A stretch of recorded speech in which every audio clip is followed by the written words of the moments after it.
네, 오늘 도르트 신조 4주차 모임 내용 시작하겠습니다. 4주차 모임이면서 오늘 할 내용은 3항입니다. 도르트 신조의 제 세 번째 항의 복음 설교라는 부분을 오늘은 이제 함께 공부를 할 텐데요.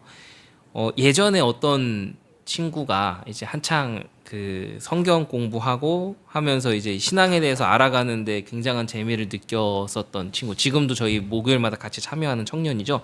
친구가 이제 그렇다면 하나님 말씀이면 충분한데 성경 외에 우리가 왜 설교를 들어야 됩니까?를 궁금해서 물어보더라고. 그때 이 도르트 신조에 있는 설교 내용하고 또 이제 웨스트민스터 대요리 문답에 있는 설교 내용, 이제 그 내용을 이제 같이 좀 공유하면서 설명을 해준 적이 있는데, 근데 이 도르트 신조에서 설교의 내용을 하기 앞서 그 제가 이 부분을 웨스트민스터 대요리 문답에 있는 내용을 쭉 한번 읽어드릴게요. 이 부분을 제가 거기 복사해서 카톡에다가도 올려놓을게요. 그래서 카톡으로 이 부분을 같이 또 참고하시면 좋을 것 같고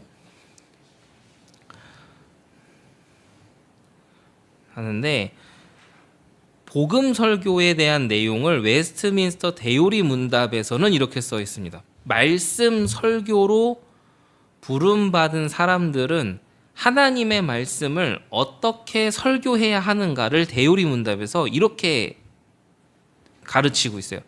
말씀 사역에 부름받은 사람들은 바른 교리를 가르치되 부지런히 때를 얻든지 못 얻든지 가르칠 것이며, 명백하게 설교하되 사람의 지혜에 권하는 말로 하지 않고 오직 성령님의 나타나심과 능력으로만 할 것이며, 충성스럽게 설교하되 하나님의 모든 뜻을 알도록 할 것입니다.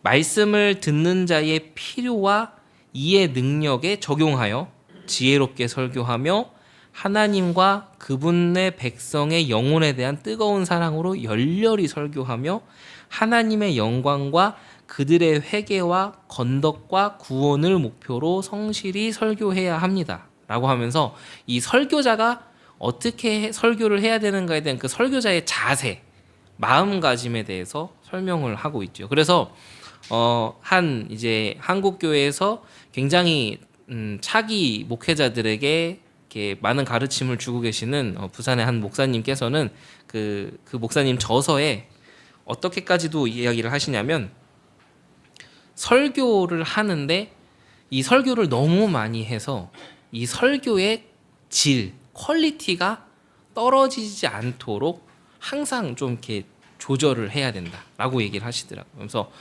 그래서 이렇게 뭐 어떤 교회 같은 경우는 새벽 예배를 뭐 생명의 삶이라든지 매일 성경으로 하는 곳도 있고, 아니면 시편으로 하는 곳도 있고, 제가 친하게 지내는 그 라이프 교회 목사님께서는 아침 묵상 그 시간을 시편을 가지고 하거든요. 저희는 이제 매일 성경을 가지고 하는 것처럼 그렇게 하면서 주일 설교와 뭐 이제 금요 철야 설교 이런 부분에 집중해서 정말 그 말씀을 들을 때 성도님들이 충분히 은혜 받고 성경에 대한 지식을 충분히 얻을 수 있도록 그렇게 항상 설교자는 이런 마음을 가지고 해야 됩니다. 그거 뭐 어디 막 몇 시간 동안 한참 앉아서 멍 때리다가 자기 하고 싶은 말 반짝 생각나니까 그거 냅다 다 적어가지고 와서 칠판에다가 써가면서 막 떠들고 화내고 이러는 그게 설교가 아니에요. 그렇게 하는 거 말고 정말 성경을 충분히 연구하고 기도하고 그 안에서 이 배경이 뭔지 이런 것들을 하면서 전할 수 있어야 된다라는 걸 얘기를 하는 거겠죠. 또 그 대요리 문답에 말씀 설교를 하는 사람도 자격이 이래야 되지만 말씀 설교를 듣는 자의 자세도 이야기하고 있어요. 그 대요리 문답에 나와 있는 말씀 설교를 듣는 자들의 자세를 제가 말씀드릴게요. 말씀 설교를 듣는 자들에게는 부지런함과 준비와 기도로 설교 말씀을 따르는 것이 요구됩니다. 또한 들은 바를 성경에서 살피며 믿음과 사랑과 온유함과 준비된 마음으로 그것을 하나님의 말씀으로 마음에 받아들이며 묵상하고 참고하며 그들 마음속에 숨겨두고 그들의 삶에서 그 말씀의 열매를 맺는 것이 요구됩니다. 이렇게 써 있어요. 그러니까 말씀을 듣는 자들, 그러니까 이제 설교자 말고 말씀을 듣는 회중들 역시 이런 마음을 가지고 와서, 그래서 옛날 그 우리 어른들 세대의 어른들께서 항상 자녀들이나 다음 세대에게 예배 드리는 자의 자세를 미리 얘기하면서 미리 와서 그 설교의 본문을 미리 읽어보고 기도하고 생각하면서 마음의 준비를 해야 된다는 부분들이 다 이런 데서 나오는 거예요. 이런 것들이 나오는 거죠. 이런 부분들을 이제 웨스트민스터 대요리 문답에서도 쭉 얘기를 하고 있고요. 오늘 이제 우리가 같이 봐야 될 이 도르트 신조 복음 설교에 대한 부분을 교재를 이제 해서 같이 보겠습니다.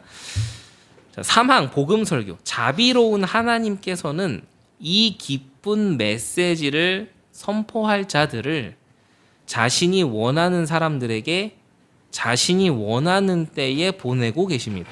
이 사역으로 인하여 사람들은 회개와 십자가에 못 박히신 그리스도를 향한 믿음으로 나아간다라는 거죠. 그래서 여기서도 웨스트민스터 아까 대요리 문답의 항목들도 보고 도르트 신조의 항목들도 보면 복음 설교에서 드러나야 되는 거는 예수 그리스도가 드러나야 되고 하나님의 하나님 되심이 드러나야 되고 또 회개가 항상 드러나야 된다라는 거죠.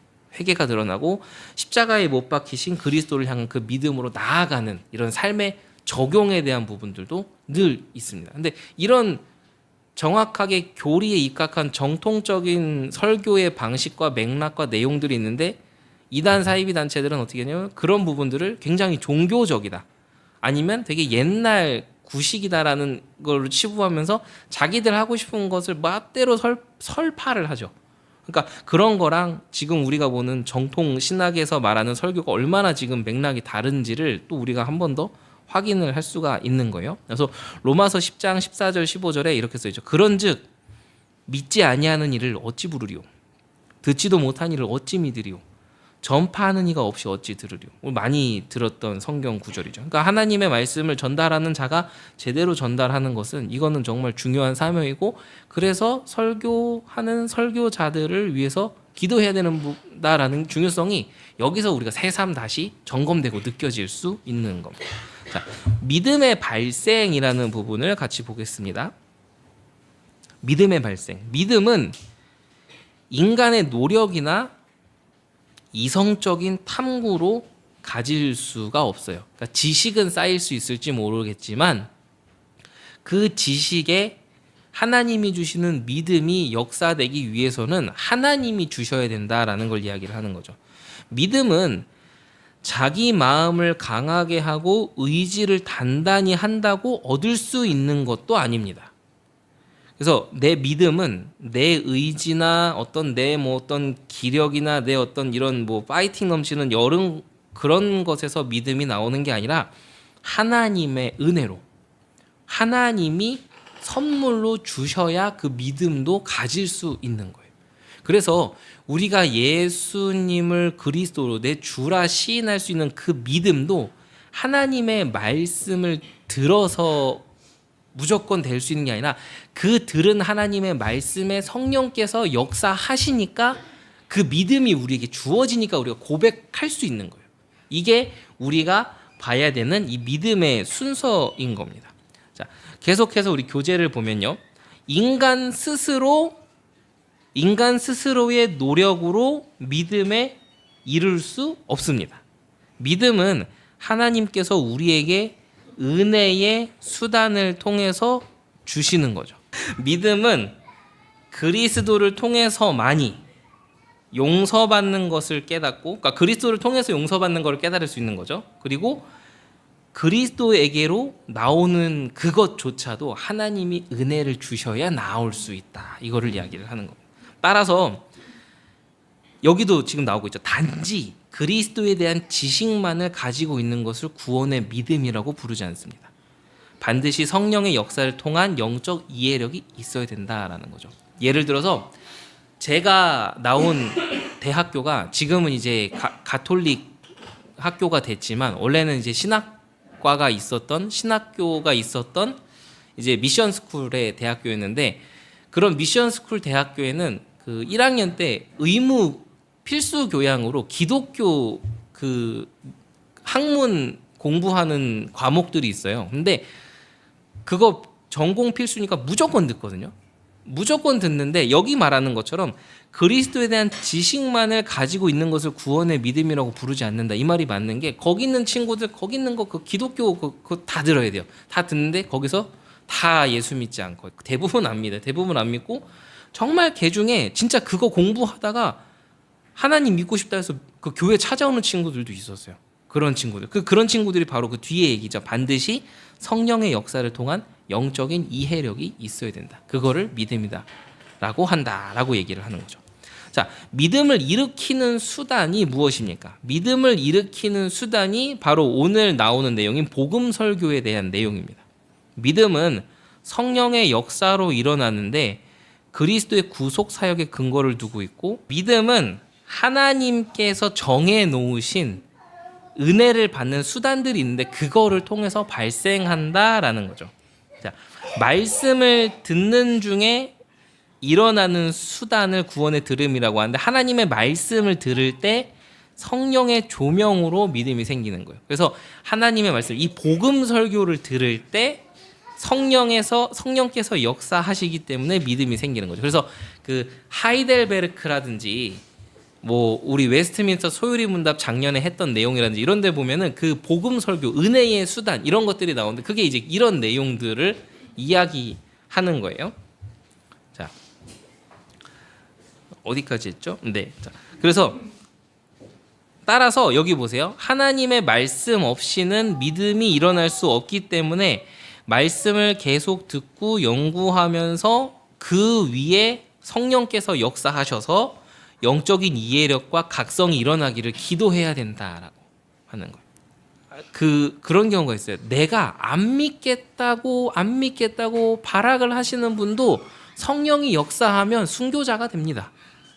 근데 정말 믿고 싶은데 하나님이 역사하시고 은혜 주시지 않으면 또 거기에 믿음이 생기지 않는 경우도 있어요. 근데 뭐 하나님이 믿고 싶어서 간절히 원하는 자에게 뭐 믿음을 안 주시는 일은 없지만, 이런 부분들을 오늘 우리가 깨달으면서 우리가 하나님의 말씀을 듣고 쌓이고 이 하나님의 지식이 쌓이면서 거기에 성령께서 역사하시는 게 너무 중요하구나를 한 번 더 볼 수 있게 되는 겁니다.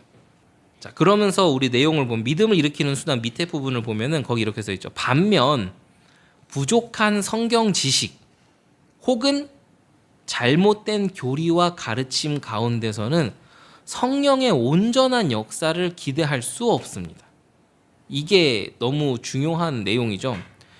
성경에 대한 지식이 불충분하고 부족하면 거기에 성령께서 온전히 역사하시기가 힘들어요. 그래서 우리는 늘 말씀을 듣고 시간을 내어 성경 공부를 하고 매일매일 아침 혼자 큐티를 하고 또 성경을 읽으며 묵상을 해나가고 딱 이런 부분들을 해나가는 거죠. 그리고 또 여기 더 중요한 거 있죠. 잘못된 교리, 잘못된 가르침 가운데서는 성령의 온전한 역사를 기대할 수 없습니다. 처음에는 얼핏 들으면 이단들의 교리도 그럴듯해 보일 수 있어요.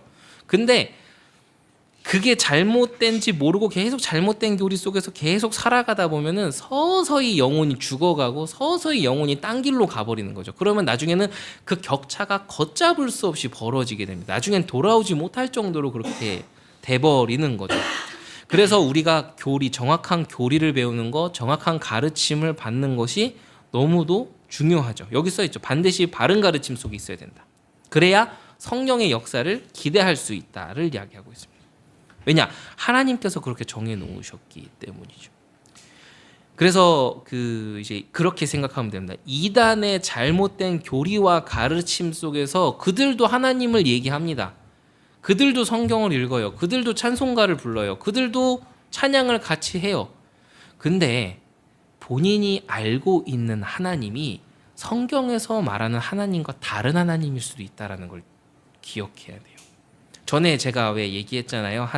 그 하나님을 어머니라고 부르는 곳에 있던 한 친구 이제 이렇게 도와줘서 끄집어낸 그 친구도 보면 그 친구한테 이런 성경에 대한 내용들을 쭉 얘기하니까는 그 친구가 그러는 거 한참 듣더니 그럼요, 하나님이 땅땅땅 이 사람이 아니에요 그러는 거야.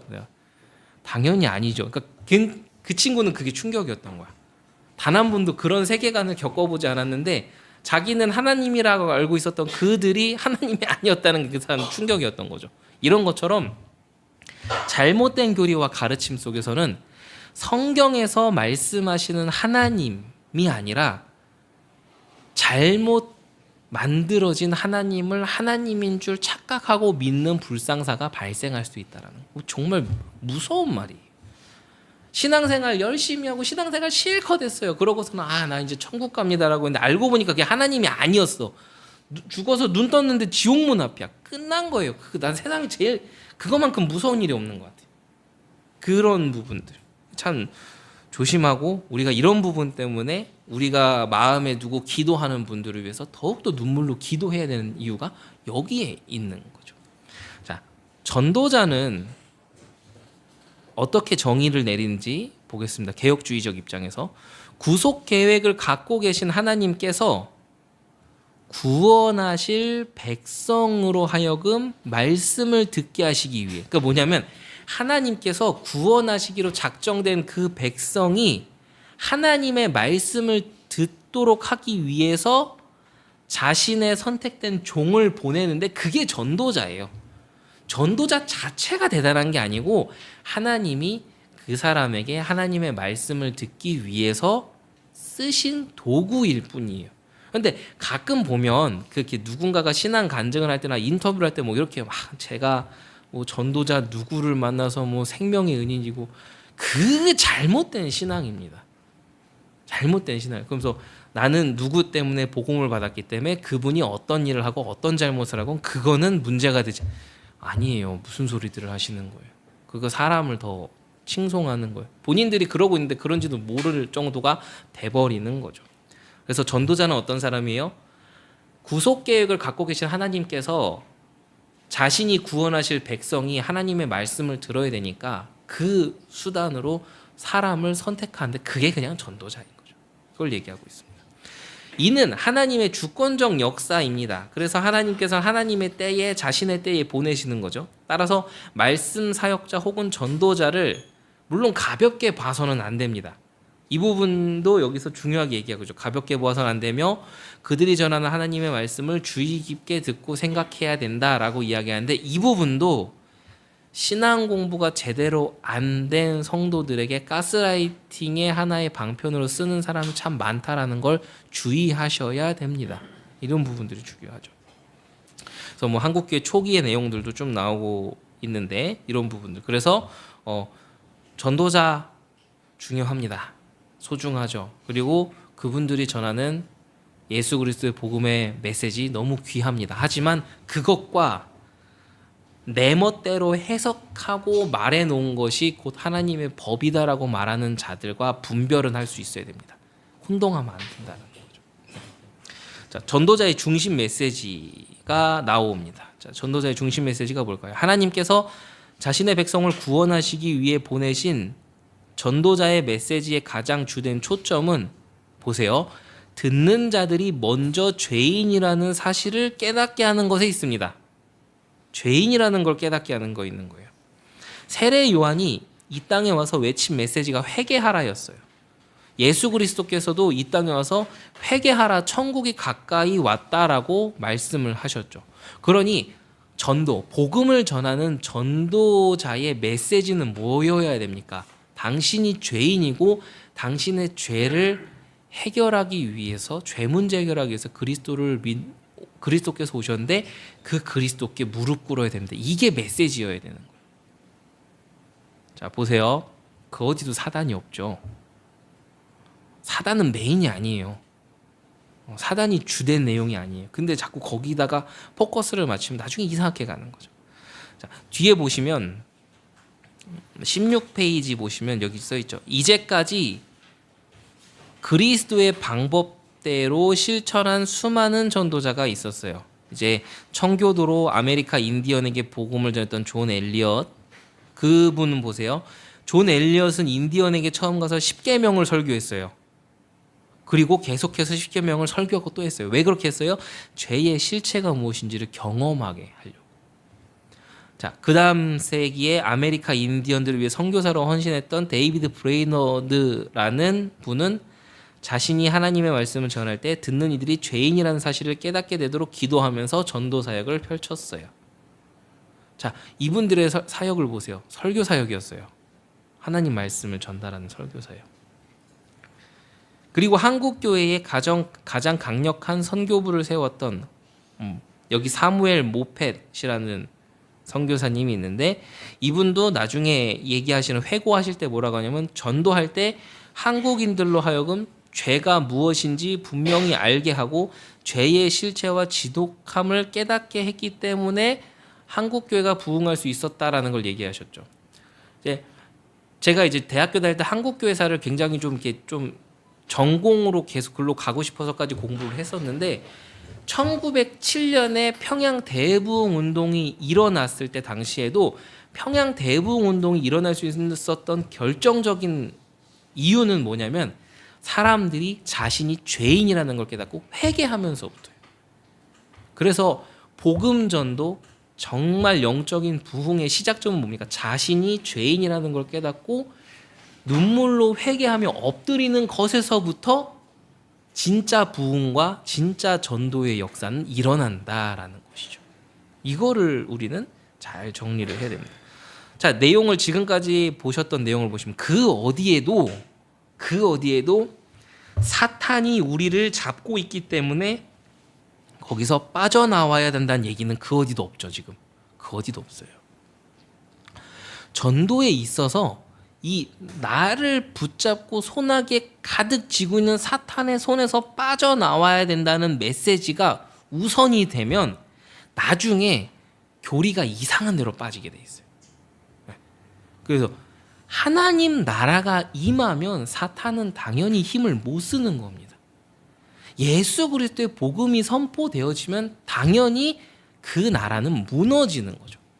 그래서 우리는 자꾸 이렇게 뭔가 그 요즘 이렇게 보면은 이단 사이비 이런 부분들에서 빠져나오신 분들이 가끔 심취하는 게 뭐냐면, 이단들 종류는 이러한 게 있고 그 전에 내가 있었던 곳이 이런 게 있어서 막 큰일 났다. 자꾸 거기에 꽂히면 안 돼요.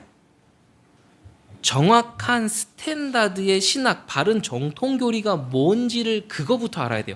그걸 알면 거기서 벗어나는 이단들은 그게 뭐가 됐든 다 걸러지게 돼 있어요. 근데 이단의 사례에 자꾸 심취해서 거기에 빠지시는 분들이 있어요. 이단은 박사야, 정통교리는 몰라.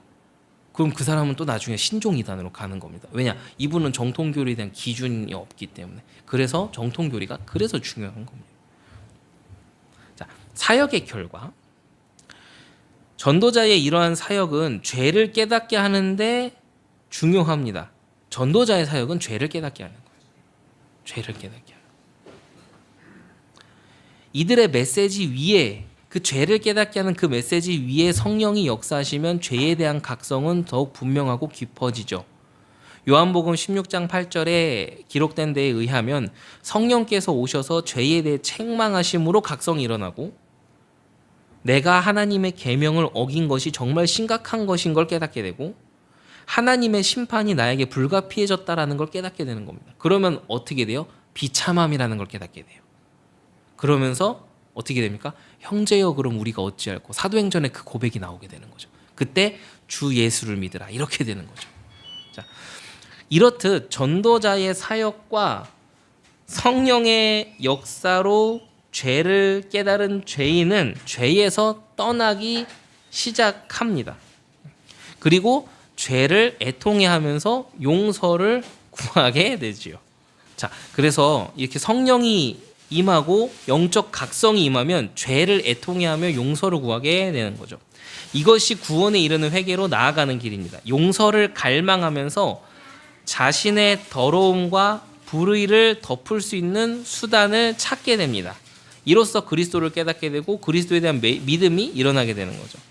자, 십자가에 못 박히신 그리스도가 자신의 죄를 위해 십자가를 지신 것을 깨닫고 그 은혜를 덧입기 위해서 그리스도로 나아가야 된다라는 거죠. 그래서 우리가 신앙생활하면서 성령의 역사로 내가 주님을 만났다, 그 하나님의 하나님 되심을 내가 경험했다, 그걸 보면은 보통 그런 분들이 눈물로 회개한다는 하잖아요. 자신이 죄인임이라는 걸 깨달은 거고 거기에 하나님께서 역사하셨다라는 걸 깨달으니까는 그 눈물이 쏟아질 수밖에 없는 거죠. 그게 영적 각성인 겁니다. 이런 부분들을 우리가 깨달아야 되는 거죠. 자, 보세요. 이러한 영적 각성의 역사는 전도자에게 큰 기쁨이 된다라고 하고 있습니다. 그러니까 전도자의 큰 기쁨이 뭡니까? 그 영혼이 주님께 돌아가는 게 큰 기쁨이어야 돼요. 전도자는 언제나 영혼이 주님께 돌아오는 것이 기뻐야 된다라는 거를 오늘 우리가 맞는 거고 당연히 알고 있는 건데 새삼 더 확인을 한 번 더 하게 되는 거죠. 하나님께서 전도자의 사역을 사용하셔서 자신의 백성을 구원하시는 은혜를 직접 체험하기 때문이죠. 전도자는 바로 이것을 위해서 자신이 부르심을 받았다라는 걸 깨닫고 이 사명을 감당해야 되는 겁니다. 자, 내용을 또 계속해서 보겠습니다. 하나님의 주권과 전도자의 사역. 하나님의 구원 사역은 철저하게 하나님의 주권에서 나온 사역입니다. 하나님께서 자신의 때에 보내신 전도자들을 사용하셔서 이 일이 일어나게 하시는 거죠. 사도 바울은 소아시아에서 복음을 전하기 원했어요. 근데 성령께서는 그것을 허락하지 않고 어디로 돌려요? 유럽으로 방향을 돌리시잖아요. 그런 것처럼 전도, 선교, 또 사람이 하나님 앞에 돌아오는 이 모든 것은 하나님의 절대적인 주권 사역이다라는 걸 우리가 다시 한번 확인을 할 수 있는 겁니다. 그래서 전도자는 주님의 주권적 역사에 주의를 기울여야 됩니다. 그리고 주님께서 구원하시는 백성이 여전히 아직도 많이 남아있음을 깨달아서 열심히 복음을 전해야 되는 거죠. 이제 뒷부분에 나올 얘기지만 그 얘기가 그 얘기예요. 주 믿기로 작정된 자는 다 믿더라. 하지만 우리는 그 믿기로 작정된 자가 누구인지 모르기 때문에 하나님께서는 이 사람이 믿을 사람인지 아닐 사람인지를 구분해라라고 얘기하신 게 아니라 모든 사람에게 복음을 전하라라고 하셨죠. 그러면 주 믿기로 작정되는지 아닌지는 모르지만 우리는 주님께서 명령하신 그 사역 감당하면 되는 겁니다. 이런 부분들인 거죠. 그래서 때를 얻든지 못 얻든지 복음을 전해야 됩니다. 이것이 하나님의 주권 아래 있는 전도자들이 취해야 할 태도이죠. 또 이 부분을 또 오해하면 안 됩니다. 오해해서 이제 막 나 급하게 택시에서 내려야 되는데 택시 운전기사 아저씨한테 당신 예수 안 믿으시죠? 예수 믿으세요. 예수님 이름으로 기도합니다. 아멘 해놓고 전도했어요 라고 얘기하면 안 돼요. 그런 분들이 있나요? 라고 진짜 있어요. 진짜 있어요. 충격이 있어요. 그런 얘기를 하는 게 아니죠. 때를 얻든지 못 얻든지는 뭐냐면 항상 이 하나님의 말씀을 생각하며 기도하며 이 사람에게 어떻게 이 그리스도의 사랑을 전할까 플러스 그 사람이 어떻게 자신이 죄인임을 깨닫게 할 것인가 이 부분을 이렇게 염두에 둬야 된다. 이걸 얘기하고 있는 겁니다. 전도자의 사역 방법입니다. 전도자는 수많은 종류의 사람을 만나게 됩니다. 우리가 교회 생활하다 보면 수많은 종류의 사람을 만나게 되죠. 바울이 언급한 것처럼 어떤 사람은 전도하다 보면 어떤 사람은 인간의 이성으로 합리적인 것을 요구하고 그런 걸 찾는 사람이 있어요. 어떤 사람은 철학적인 거를 원하는 사람도 있죠. 이제 어떤 사람은 기적과 표적을 요구하는 사람도 있어요. 하나님이 살아계시면 나에게 기적을 좀 보여주세요. 이렇게 얘기하시는 분들도 있죠. 자, 이런 세상 사람들의 요구에 대해서 전도자들이 반응하는 게 다양해질 수 있는데 그 다음이 이제 그런 사례들을 얘기하는 거예요. 어떤 전도자는 인간의 지혜로운 말 혹은 자신의 경험으로 상대방을 설득하고자 애쓰기도 한다라고 이야기해요.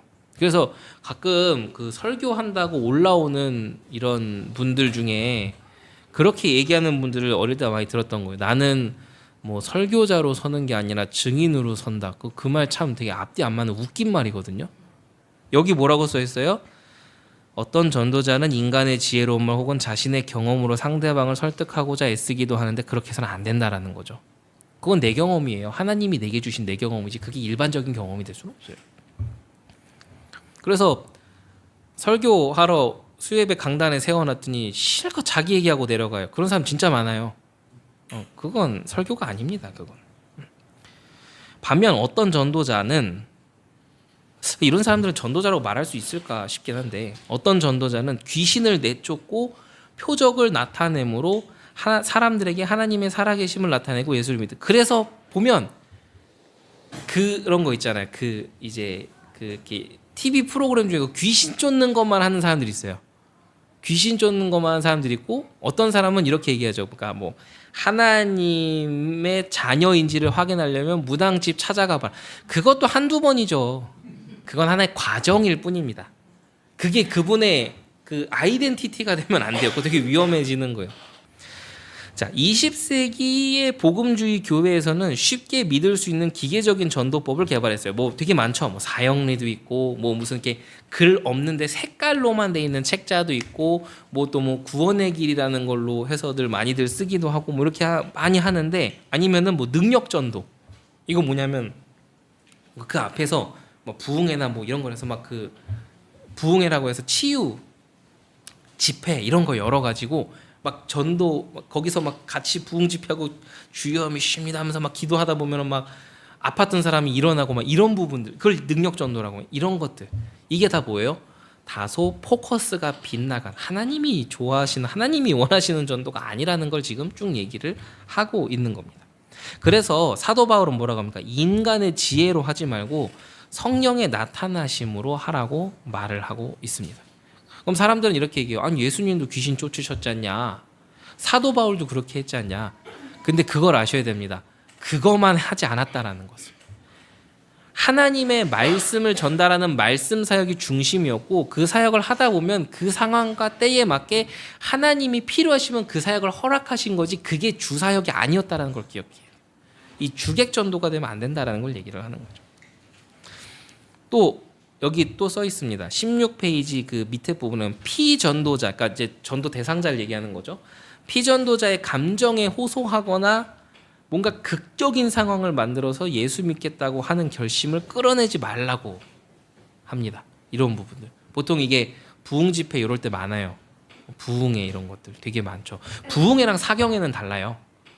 부흥회는 막 이렇게 막 박수 치고 막 성령이 계시네 막 이러면서 막 그렇게 하는 게 부흥회고요. 사경회는 뭐냐면 계속해서 그 말씀을 읽어 나가고 그 성경 말씀을 공부하는, 그걸 사경회라고 합니다. 그래서 건강한 집회는 사실 사경회예요. 부흥회는 조금 다 그렇다는 건 아닌데 좀 위험할 수도 있죠. 이런 부분들. 그래서 여기 보면 뭐라고 합니까? 그런 결심을 이끌어내지 말라고 하고 대신 오직 하나님의 말씀을 계속 가르치면서 그 영혼 위에 성령의 각성의 역사가 일어나기를 구하라고 말한다라고 이야기합니다.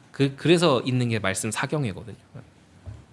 어떤 분들은 밤새 밤늦게까지 하나님 말씀 읽으니까 졸리니까 사경을 헤맨다, 그래서 사경회라고 그런 사람들도 있는데 그래서 사경회는 아니고요.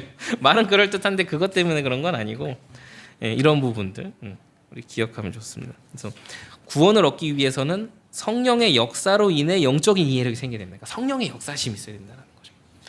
그래서 그걸 통해서 내 죄를 보게 되어야 되고 그리스도의 소중성을 깨달아야 되기 때문이다 얘기하고 있습니다. 전도자는 자신의 가르침 위에 성령의 역사하시기를 구하면서 인내하고 기다려야 되는 거예요. 인내하고 기다려야 돼요.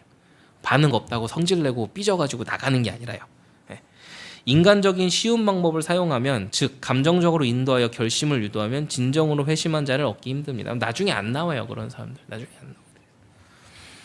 자, 그다음 순종, 믿음의 응답. 전도자의 복음 사역을 통해 듣는 이들에게 믿음이 생기면 그리스도에게로 나아오게 되고 순종적인 믿음으로 응답합니다. 자, 사도 바울이 비시니아 안디옥의 회당에서 설교하고 구원의 도에 강론했을 때 믿음이 생긴 이들은 그 말씀을 진심으로 받아들여 하나님을 찬양했죠. 정말 구원의 은혜가 임한 사람은 행복과 기쁨과 감사가 넘치게 돼 있어요. 이런 부분들 얘기하는 거예요. 자, 진정한 구원의 믿음은 순종을 산물로 나타내 자신을 그리스도에게로 내었는데 주저하지 않죠. 따라서 그리스도를 따라가는 길에 어려움이 있어도 개의치 않습니다. 나는 가리 주의 길을 가리, 이게 그 얘기인 거죠.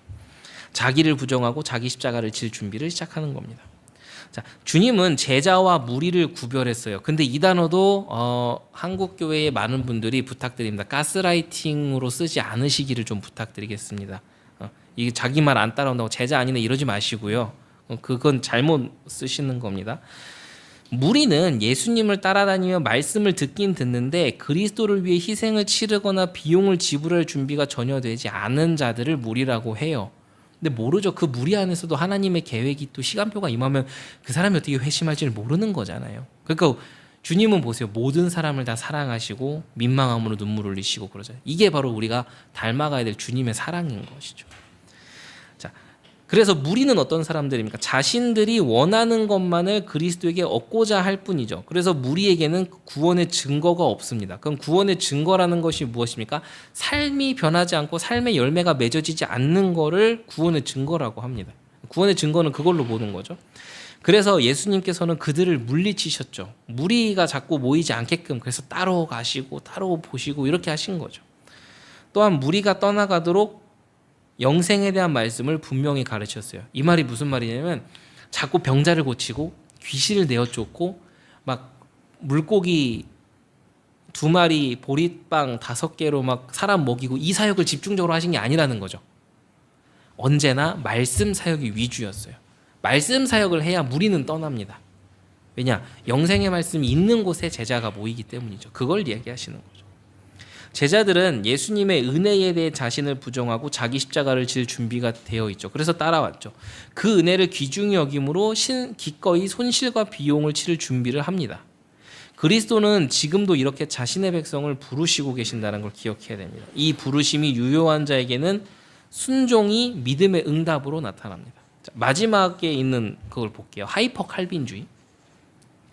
하이퍼 칼빈주의가 뭐냐면 하나님의 주권만을 강조한 나머지 복음 전도의 책임을 무시하는 가르침을 얘기합니다. 이 말이 뭐냐면 이거예요.